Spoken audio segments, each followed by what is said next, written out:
जगदम्बा भगवती महामाया के भक्तों को मेरा प्रणाम है।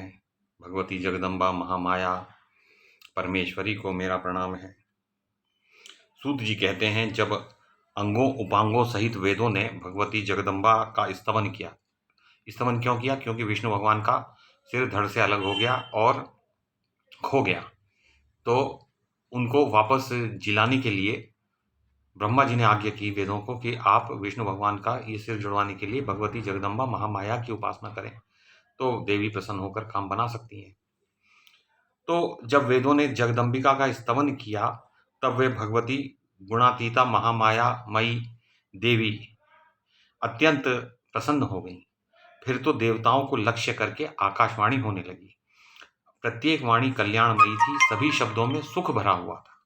वह आकाशवाणी इस प्रकार थी कि देवताओं, तुम्हें चिंता करने की आवश्यकता नहीं है, शांत चित्त होकर अपने स्थान पर विराजमान हो जाओ।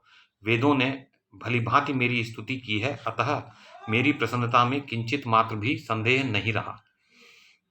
जो मनुष्य मर्त्य लोक में मेरे इस स्तोत्र को, तो उन्होंने जिस स्तोत्र से स्तवन किया, तो वो उसको हम उसकी उसमें जो बातें कही हैं वो हम जानते हैं देवी के विषय में। तो उसको जो भक्ति पूर्वक पढ़ता है, यानी जो देवी की स्तुति भक्ति पूर्वक करेगा, तो उसे सभी अभीष्ट वस्तुएं सुलभ हो जाएंगी, अथवा जो श्रद्धालु मानव तीनों काल में सदा इसका श्रवण करता है। तो ये एक स्तोत्र है। तो वो स्तोत्र क्या है वो भी हम पढ़ लेते हैं, उसका अनुवाद।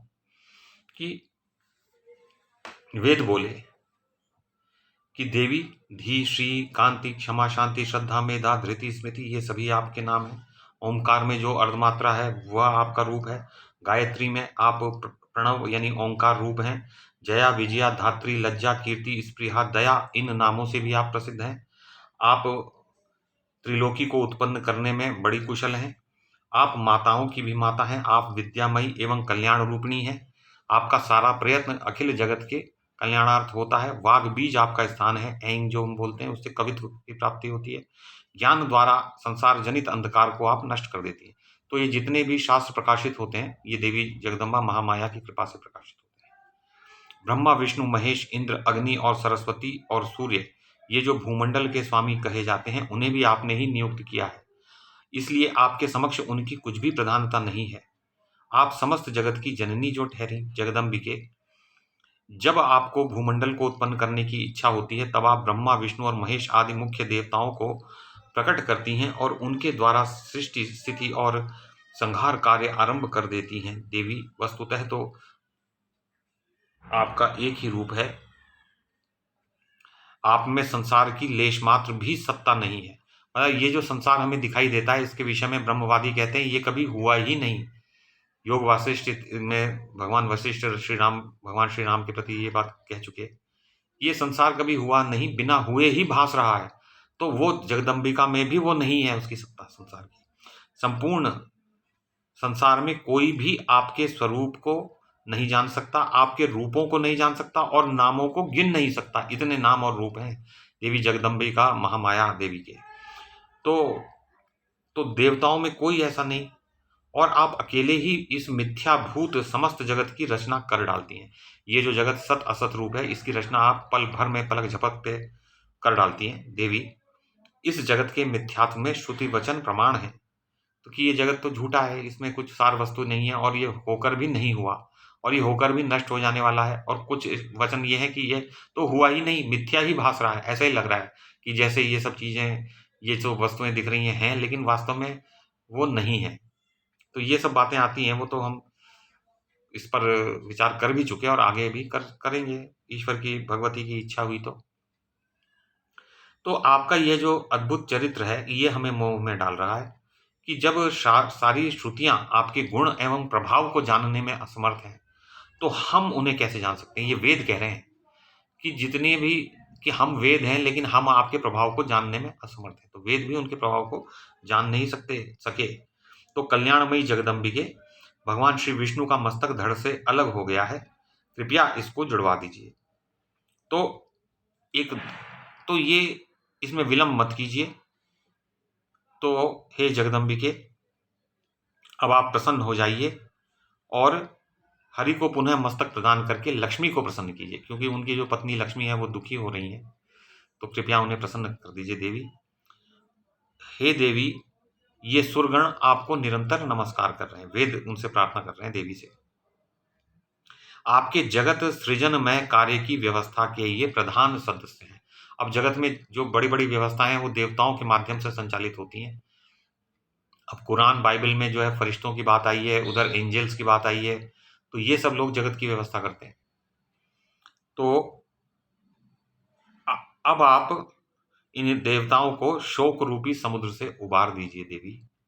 हे माता, हम ये नहीं जानते कि श्रीहरि का मस्तक कहाँ चला गया है, तो कृपया आप कृपा कीजिए। तब वो आकाशवाणी हुई, तो उन्होंने कहा कि आपने जिस तरह से मेरी उपासना की है, इन्हीं शब्दों में जो मेरी उपासना करेंगे तो वो उनके सभी शोक शांत हो जाएंगे और वो सुखी हो जाएंगे। अब वो आकाशवाणी कहती है कि अब तुम श्रीहरि के छिन्न मस्तक होने का कारण सुनो। उनका मस्तक जो छिन्न हो गया, धड़ से अलग हो गया सिर, उसका क्या कारण है, उसका कारण भी तो सुनो, क्योंकि ये बिना कारण के नहीं हुआ है। तो एक समय की बात है, भगवान श्री विष्णु लक्ष्मी के साथ एकांत में विराजमान थे। अब पति पत्नी बैठे हुए थे। लक्ष्मी के मनोहर मुख को देखकर उन्हें हंसी आ गई, और हंसी ऐसे आई कि लक्ष्मी को लगा कि ये मेरा उपहास कर रहे हैं, जबकि वो उपहास नहीं कर रहे थे, बल्कि उनके मनोहर मुख को देखकर उन्हें पता नहीं कैसे हंसी आ गई। तो लक्ष्मी ने सोचा कि हो ना हो, मेरे स्वामी भगवान श्री विष्णु की दृष्टि में मेरा मुख कुरूप सिद्ध हो चुका है, तो यानी मैं कुरूप हूं, ये इनके मन में आई। क्योंकि ये बात तो लिखी हुई है कि भगवान विष्णु लक्ष्मी जी से भी अधिक सुंदर हैं, जबकि लक्ष्मी परम सुंदरी हैं, उनसे भी अधिक सुंदर भगवान विष्णु लगते हैं। तो क्योंकि इस क्योंकि बिना कारण उनका यों हंसना असंभव है, इसका अर्थ है कि अवश्य कोई मेरे अंदर कमी इनको दिख रही है। फिर तो महालक्ष्मी को क्रोध आ गया, और सात्विक स्वभाव वाली होने पर भी वे तमोगुण से आविष्ट हो गई। तो लक्ष्मी जी के बारे में ये कहा जाता है कि वो बड़े सात्विक सीधे स्वभाव की हैं, अच्छे स्वभाव की हैं, और उनमें अच्छाइयाँ ही अच्छाइयाँ भरी हैं। वो कभी क्रोध नहीं करती, कभी रुष्ट नहीं होती, और कभी तामसिकता उनमें प्रवेश नहीं करती। तामसिक का अर्थ है कि आलस, निद्रा, इस तरह की बातें, बात को टाल देना, मनोरंजन में रुचि रखना, ये सब तामसिकता के लक्षण हैं। नशा करना, ये सब, जिससे कि आराम मिले, विश्राम में जो है रुचि अधिक हो जाना, ये तामसिकता है। लेकिन उस समय वो तमोगुण से आविष्ट हो गई, क्योंकि उनको क्रोध भी आ गया, तो राजसिकता और तामसिकता दोनों छा गई, उनकी सात्विकता कम पड़ गई। तो महालक्ष्मी के शरीर में भयंकर तामसी शक्ति का जो प्रवेश हुआ, उसका भी भावी परिणाम देवताओं का कार्य सिद्ध करना था। तो देवताओं का कार्य सिद्ध करने के लिए ही तामसी शक्ति उनके शरीर में छिद्र पाते ही प्रवेश कर गई। जब हमारे मन में छिद्र होता है तो ये तामसी शक्तियां प्रवेश कर जाती हैं। जैसे उदाहरण के लिए, यदि कोई सुंदर स्त्री है, उसे देख के काम भाव जगा, तो तुरंत ही काम अंदर प्रवेश कर जाएगा, और फिर बुरे बुरे विचार आएंगे, बुरे बुरे संकल्प उठेंगे, और व्यक्ति का मन कलुषित हो जाएगा बुरे विचारों से, और वो मानवता से भी नीचे स्थिति में गिर जाएगा। तो ये छिद्र देख के ये जो तामसी शक्तियां हैं, दुष्ट शक्तियां हैं, तो ये प्रहार कर देती हैं व्यक्ति के ऊपर, और उसको गिरा देती हैं, नरक में गिरा देती हैं। तो उनके मुख से निकल गया, वे व्याकुल हो गई, और उनके मुख से निकला, तुम्हारा ये मस्तक गिर जाए, सिर गिर जाए। क्योंकि वो हंस रहे थे, जो मस्तक हंस रहा था उनके ऊपर, उसने कहा ये सिर नहीं रहेगा अब तुम्हारा, तो उन्होंने ऐसे कह दिया। तो उसी कारण से इनका सिर क्षार समुद्र में लहरा रहा है। तो वो जो अब ये तो क्षीर सागर में रहते हैं, दूध के समुद्र में, पर इनका सिर उड़ के एक जो नमक वाला जो समुद्र है उसमें जा गिरा। तो नमक वाला समुद्र तो भूतल पर होता ही है, आजकल होने लगा है, वो तो गौतम ऋषि के शाप से ये खारा हो गया है समुद्र, पहले ऐसा नहीं था। समुद्र का पानी जो है वो पीने योग्य था। तो देखो देवताओं, ये जो मस्तक गिरा है उससे तुम्हारा एक कार्य सिद्ध होने वाला है। वो क्या है कि एक हैग्रीव नाम का दैत्य हो चुका है, उसकी विशाल भुजाएं हैं, और वह बड़ी ख्याति पा चुका है। सरस्वती नदी के तट पर उसने महान तप किया, वह मेरे एकाक्षर मंत्र माया बीज का जप करता रहा। तो वो मृंग मृंग मृंग या ह्रींग ह्रींग ह्रींग, अब दोनों ही माया बीज हैं। अब आपको जो ठीक लगे, मुझे तो ह्रींग ह्रींग जो है वो लक्ष्मी बीज ज्ञात है, और मृंग जो है माया बीज, मैं इस प्रकार जानता हूं। अब आपकी जैसी इच्छा हो आप जपें। तो माया बीज का वो जप कर रहा था, बिना खाए ही जप करता था, उसकी इंद्रियां वश में हो चुकी थी।